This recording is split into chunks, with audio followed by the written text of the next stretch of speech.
చూసారు కదా మంచును ఎలా కట్ చేశారో. చాలా చిన్నగా ఉంటుంది ఈ రోడ్డు.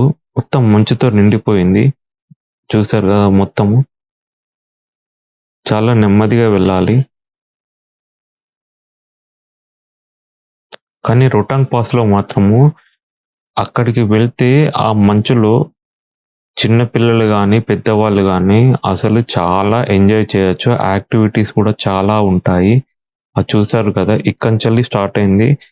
మొత్తం మంచు కొండలు లెఫ్టు, రైటు, స్ట్రెయిటు చూసారు కదా! ఆల్రెడీ అటు మంచు పడుతుంది. ఆల్మోస్ట్ మనము రొటాంగ్ పాస్ దగ్గరికి వచ్చాము. అక్కడ ఈవెంట్ స్టార్ట్ అయినాయి. చూసారు కదా! ఇక్కడ ఎంతమంది టూరిస్టులు ఉన్నారో. ఎటు చూసినా తెల్లటి మంచు దుప్పట కప్పి ఉంటుంది. చాలా అద్భుతంగా ఉంటుంది. చాలా చల్లగా ఉంటుంది. ఈ దుస్తులు మనం